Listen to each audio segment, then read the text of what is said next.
Hello friends, સ્વાધ્યાય 6.3 પ્રશ્ન number 14 જે અંતર્ગત તમને ત્રિકોણ ABC ની બાજુઓ AB અને AC તથા તેની મધ્યગા AD એટલે કે અગાઉ આપણે જે દાખલા નંબર 12 કરેલો છે તે મુજબની જ કંઈક માહિતી છે, પરંતુ અહીંયા આગળ BC હતું જે અહીંયા આગળ AC થઈ ગયું છે. તો હવે અહીંયા આગળ થોડાક સ્ટેપો બદલાશે. આ તમારે દાખલો સમજવો પડશે. એ અનુક્રમે ત્રિકોણ PQR ની બાજુઓ PQ અને PR તથા મધ્યગા PM ને સમપ્રમાણમાં છે. તો સૌથી પહેલા બે ત્રિકોણ આપણે દોરી નાખીએ. એક ત્રિકોણ છે એને હું કહી દઉં ABC, અને જે બીજો ત્રિકોણ બનાવો તે ત્રિકોણ કયો રહે છે તો કે PQR. હવે અહીંયા આગળ તમને એવું કહે છે કે AB કોને સમપ્રમાણમાં PQ, AC એ PR ને સમપ્રમાણમાં તથા બંનેમાં એક તમને મધ્યગા આપી છે. ત્રિકોણ ABC ની મધ્યગા એટલે કે AB, ત્રિકોણ PQR ની મધ્યગા એટલે કે PM એ પણ સમપ્રમાણમાં છે. અને આપણે આ બંને ત્રિકોણને કેવા દર્શાવે છે? સમરૂપ. આપણી પાસે જે બાજુઓ છે એ AB અને AC કેવી છે? સમપ્રમાણમાં. AB PQ સાથે AC PR સાથે સમપ્રમાણમાં. જો તમે ખૂણો A અને ખૂણો P તમે સમાન દર્શાવો તો બાકુબા શરતથી બંને ત્રિકોણ સમરૂપ દર્શાવી શકાય. એટલે કે આપણે હવે ગણતરી હોવી જોઈએ કે ખૂણો A કોને સમાન બતાવે છે? ખૂણા P. હવે ખૂણાને સમાન દર્શાવવા માટે ફેરફાર આકૃતિમાં કરવો પડશે.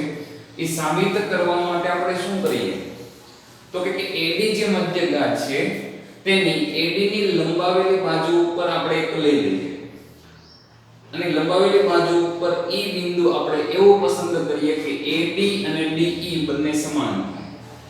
એટલે કે હવે તમે જુઓ તો આખી આકૃતિ કંઈક ચતુષ્કોણ આકારની બને છે. એ ચતુષ્કોણની અંદર ABE ચતુષ્કોણ, અહીંયા આગળ આપણે PQ n કંઈક લઈ લઈએ. PM છે તેની લંબાવેલી બાજુ ઉપર જે બિંદુ મળે એને આપણે n કહી દઈએ. તો આવી જે કંઈક આપણને આકૃતિઓ મળે છે તેમાં જો ABE ત્રિકોણ PQN ને સમરૂપ દર્શાવે, ACE PR ને સમરૂપ દર્શાવો, તો તમે શું કહી શકો તો કે ખૂણો A છે એ પણ બંનેમાં ખૂણો A ખૂણા P ને સમાન થશે, કારણ કે અનુરૂપ ખૂણાઓના સરવાળા થશે. તો એ સાબિત કરવા માટે જે પણ સ્ટેપ લખીએ છીએ તેમાં સૌથી પહેલું તો કે ત્રિકોણ ABC માં AD મધ્યગા છે. જો AD મધ્યગા હોય તો તમે BD અને DC બંને કેવા કહી શકો? સમાન કહી શકો. તથા BD અને DC એ આખા BC કરતા કેવું હોય તો કે અડધું હોય. હવે તો કે AD છે તેની લંબાવેલી બાજુ ઉપર આપણે E બિંદુ લઈએ તો AD ની લંબાવેલ બાજુ પર કયો બિંદુ લઈએ? E બિંદુ લઈએ કે જેથી આપણને એવું કંઈક મળે કે AD અને DE બંને આપણે સમાન લઈ શકીએ. કે E બિંદુ એવું પસંદ કરીએ કે જેથી AD અને DE બંને કેવું થાય? સમાન થાય. જો AD અને DE બંને સમાન હોય તો AE એટલે બે વખત શું કહી શકાય? AD કરી શકાય. તથા મને AE નું માપ કઈ રીતે મળે તો કે બે વખત AD કરવાથી મળે. હવે તો કે આપણે ત્રિકોણોને કેવા દર્શાવે છે? સમાન. બે ત્રિકોણોને આપણે સમરૂપ બતાવવાના છે. તો એની માટે જો અહીં આગળ તમે જુઓ તો D મધ્યગા AD મધ્યગા હોવાથી આ BD અને BC સમાન છે. આપણી ગણતરી એવી કરી કે AD અને DE પણ સમાન છે. તો આને એવું કહી શકાય કે ચતુષ્કોણના વિકર્ણ પરસ્પર દુભાગે છે. જે ચતુષ્કોણના વિકર્ણ પરસ્પર દુભાગે એવા ચતુષ્કોણને કહેવાય સમાંતર બાજુ ચતુષ્કોણ. એટલે કે અહીં વિકર્ણ ચતુષ્કોણ કયો છે તો કે ABEC. ચતુષ્કોણ ABEC માં વિકર્ણો કયા કયા છે તો કે વિકર્ણ બે છે, AE અને BC. વિકર્ણો AE અને BC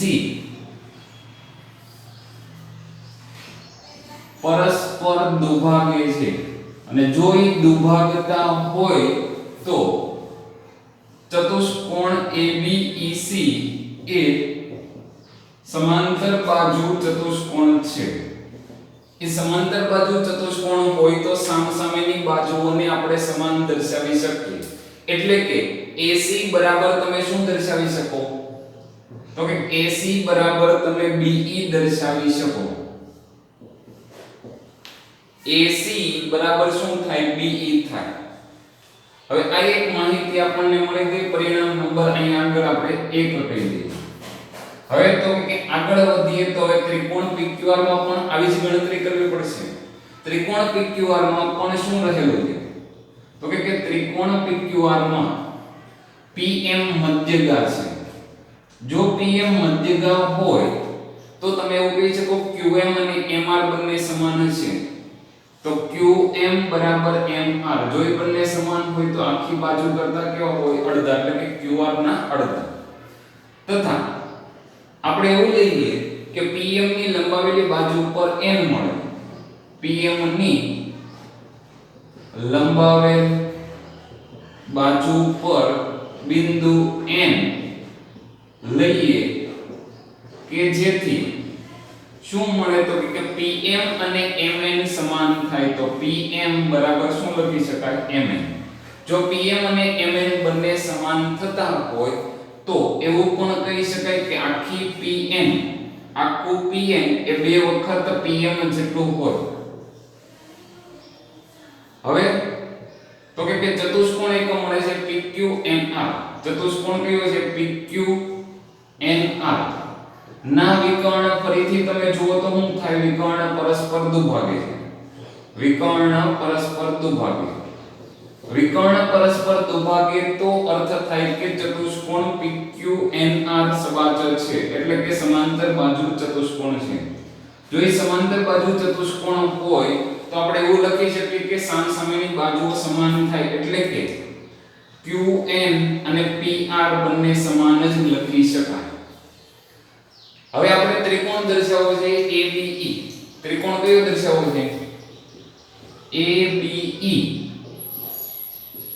અને ત્રિકોણ કયો છે તો કે PQN માં આપણને એક માહિતી ખબર છે કે તમને રકમમાં એવું કહે છે કે AB અને PQ સમપ્રમાણમાં છે।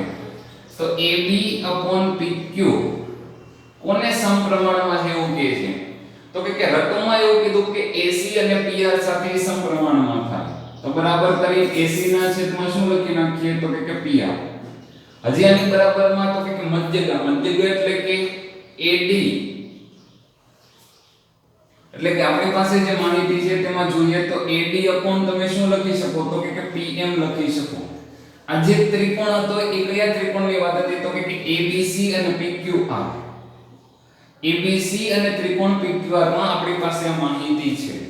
આ માહિતીનો આપણે અગાઉ ઉપયોગ કરીએ તો AB/PQ એની આપણે જરૂર છે કારણ કે અહીંયા આગળ દર્શાવવું છે AB અને PQ તો જરૂર પડે છે। બીજું તો કે આપણે જે ત્રિકોણ દર્શાવવો ABE ત્રિકોણ દર્શાવવો છે તો AC નથી જરૂર પણ શું જરૂર છે BE। શું કામ આપણે ખાલી AB લીધો તો કે આ ખૂણો જો P સાથે સમાન હશે તો આ ખૂણો પણ P સાથે સમાન થશે એવું આપણે દર્શાવશું। તો હવે આપણે લઈએ છીએ AB/PQ જે આપણને ABC અને PQR ત્રિકોણમાં રકમમાં કીધું છે। આ ક્યાંથી લખ્યું છે રકમ ઉપરથી। હવે એની અંદર આપણને જે પરિણામ મળે છે એનો ફેરફાર કરીએ કે તમે AC હોય ત્યાં આગળ શું લખી શકો BE એટલે બરાબર કરીને હું લખું છું BE। PR હોય ત્યાં આગળ તમે શું લખી શકો તો કે PR ને તમે QN લખી શકો એટલે PR ને મેં QN દર્શાવ્યું। બીજું કે મારે AE લાવવું છે કારણ કે ત્રિકોણમાં મારે AE છે તો મારે શું કરવું પડે AD કેટલી વખત લખવા પડે 2 વખત। જો હું ઉપર 2 વખત AD લખું તો મારે નીચે પણ 2 વખત PM કરવું પડે કારણ કે ગુણોત્તર સરખો જ થાય। હવે AB/PQ બરાબર BE/QN બરાબર 2 વખત AD એટલે તમે શું લખી શકો AE અને એવી જ રીતે તમે શું લખી શકો તો કે 2 વખત PM હોય તો આખું PN તમે લખી શકો। તો હવે આ ત્રિકોણ વિચારો કે ABE અને PQN માં ત્રણ બાજુઓના ગુણોત્તર સમાન હોય તો બંને ત્રિકોણને તમે સમરૂપ લખી શકો એટલે કે ત્રિકોણ ABE સમરૂપ છે ત્રિકોણ તો કે PQ અને N કઈ શરતથી સમાંતર છે બા શરત જો એ બા શરતથી બંને ત્રિકોણ સમરૂપ હોય તો આપણે જે ખૂણાની જરૂર છે એ ખાલી એ બિંદુએ ખૂણાની જરૂર છે તો ખૂણો BAD ખૂણો કયો દર્શાવો BAD શું કામ મેં ખાલી BAD લખ્યું તો કે BAE લખો કે BAD લખો બંને સરખું જ કહેવાય તો BAD કોને સમાન થાય તો કે ખૂણા QPM પણ QPN ની બદલે આપણે M સુધી રાખીએ તો QPM લખી શકાય આને પરિણામ નંબર તો કે 2 કહી દઈએ તે જ રીતે જ્યાં દર્શાવ્યું એ બધી ગણતરી જો તમે ફરીથી કરો તો ફરીથી તમને કયા બે ત્રિકોણ સમરૂપ મળશે ACE અને PRN પણ સમરૂપ થાય એટલે હવે અહીં આગળ ફરીથી ગણવાનું આવે નહીં પણ સીધું દર્શાવીએ કે ત્રિકોણ ACE એ સમરૂપ થશે ત્રિકોણ કોને તો કે PRN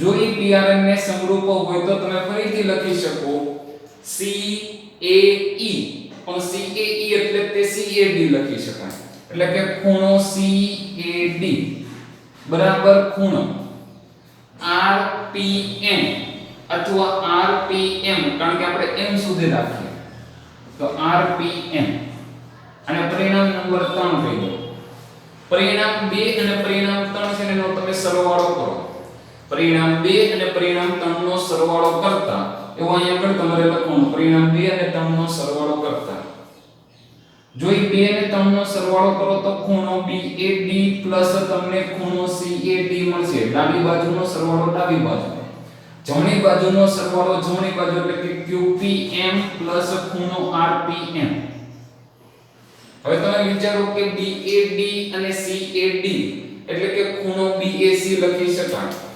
તેથી ખૂણો BAC બરાબર ખૂણો કયો મળશે તો કે QPR